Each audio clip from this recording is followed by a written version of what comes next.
terra ci richiama, la vediamo che tende le braccia a chiedere aiuto, tra il cemento e il declino di una società ancora poco attenta ai suoi solleciti. Quest'anno la soglia dello zero termico ha raggiunto quota 4.800 metri di altezza. Si sta spostando sempre più in alto, un picco mai raggiunto prima. Fa più caldo e lo fa per più tempo. Alimentati da queste considerazioni, decidiamo di recarci a pochi chilometri a nord di Crotone, dove da adolescenti trascorrevamo qualche notte con una birra in mano e una canna da pesca, fin quando l'aurora illuminava il litorale, che alla fine era quello il momento più bello, per i colori, la pace e l'aria che si respirava. Pesci pochi, tranne per l'avvocato, un amico cui ci siamo ispirati per la composizione di queste immagini.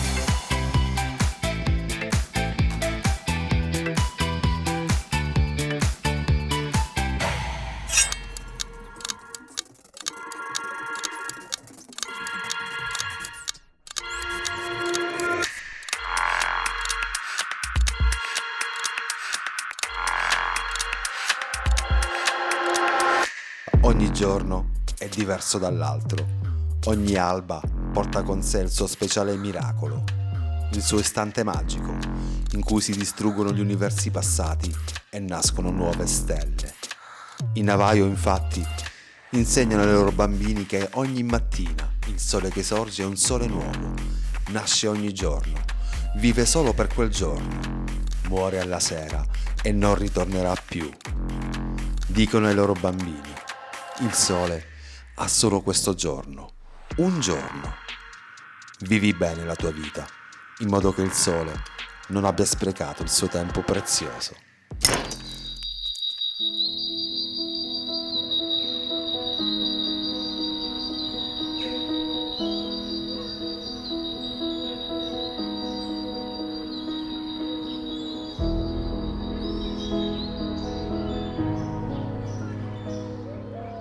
Scomodiamo Paulo Coelho per esprimere le sensazioni che avvertiamo mentre il sole emerge tra il mare e le nuvole in questo sbalorditivo estuario.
Tra le coste più a est della Calabria, nido sia di storia antica che di svariati ecosistemi. Qui il sole lo si vede prima della stragrande maggioranza dei calabresi, la foce del fiume Neto, e pare che qui, intorno al VI secolo a.C., alcuni achei di ritorno da Troia, un po' per sbaglio, giunsero a riva, lasciando incustodite le navi e le donne troiane che viaggiavano con loro.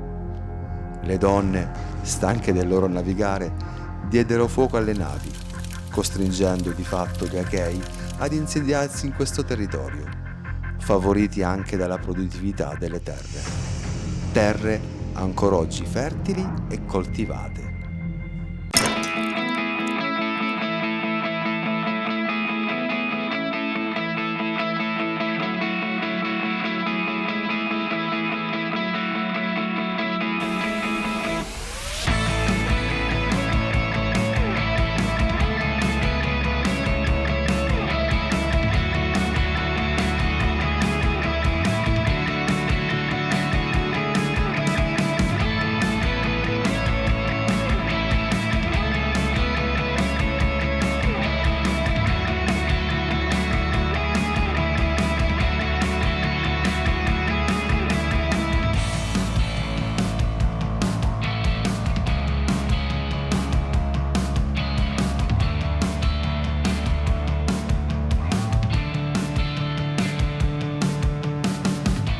sito tanto interessante dal punto di vista dell'avifauna da essere inserito tra le zone di protezione speciale. Si possono avvistare e seguire in morbidi volteggi molte specie di volatili stanziali e migratori.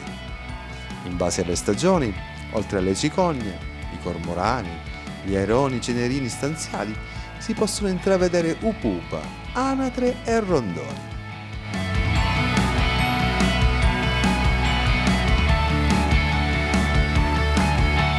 C'è chi ha definito questo estuario come un punto di ristoro e di pernotto per smezzare le lunghissime migrazioni. L'unione delle acque dolci del fiume con quelle salate del Mar Ionio formano giochi di dune di sabbia ogni volta diversi, che dall'alto sembrano quasi un delta.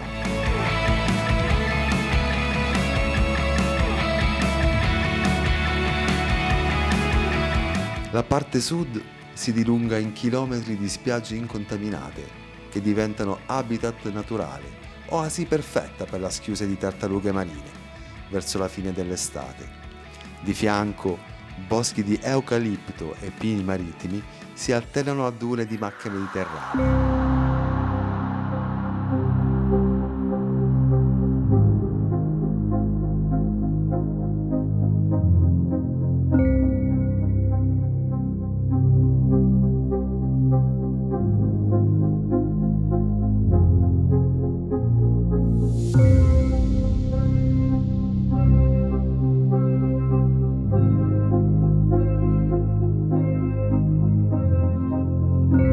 In silenzio, con l'intento di arrecare meno disturbo possibile, mi addentro col kayak per qualche decina di metri all'interno del fiume. Scorgo in lontananza un folto stormo di aironi bianchi, stanziali in abbacchiato riposo, ma rientro, il sole comincia a scaldarsi. Ed è ora di andare a scoprire un altro posto nuovo.